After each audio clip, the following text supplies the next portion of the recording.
about building your personal support system as it relates to being a caregiver? So that's good. That's really good because it's important. We made the decision that if something ever happened to our parents, they would live with us.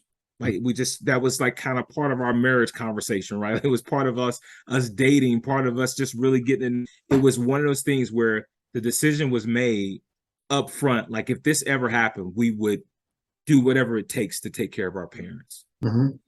And so it's a relationship thing. I mean, certain things happen and just burdens just fall on you, right? It just happens sometimes. But we literally made the decision, especially after my mom had passed away years before.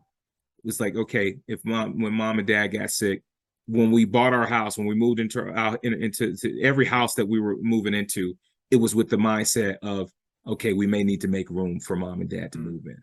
Gotcha. But So now, I think it was. but I get that. I get that part of it. That's trying to prepare for them to come and stay with you. But I'm talking about your own personal support system. I gave a lot of thought to that.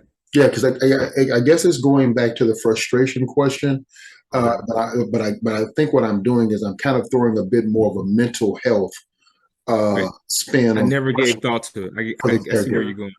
Yeah. I never gave thought to it.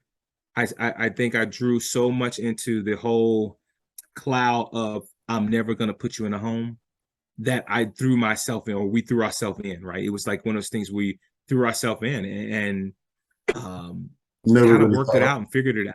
but But never really never thought thought about about, the effects how that we're it going to would have have on breaks. you guys. Right. Okay. I think my situation is slightly different because my situation is the fact that Mama was already living with Maria and Sienna. Okay. So So I'm you came married. into.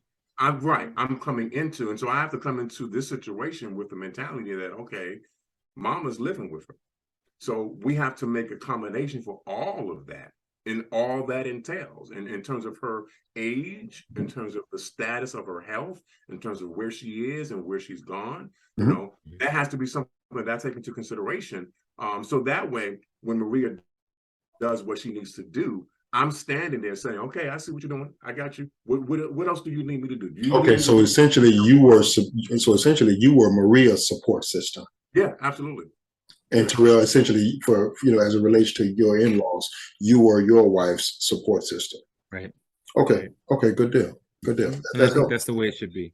I Yeah. think that's the. I mean, if don't get me wrong, I think that you can spend money if you have that capacity to do so to get the care outside or whatever.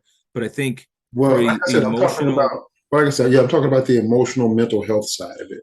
for emotional support, I think you should gravitate to trying to shoulder the load as much as you possibly can, right? Because these are untimed situations. Some things you can see coming, but if they're not ready to hear your advice in that, All right. you still kind of got to let them see it. Okay. Hey guys, it's Pastor John here. Please, if you like this video that you just saw, hit that like button for us. Second thing I want to ask you to do is to go ahead and subscribe to the channel. We're putting out videos once a day at about 5:30 p.m. Hit that bell notification so that you'll know when a new video has been uploaded. And then the final thing to do, share this video, share this information. If you know somebody that has a need that it can be benefited by it, please put it out in circulation so that we can try to help as many people as possible. Thanks, and God bless.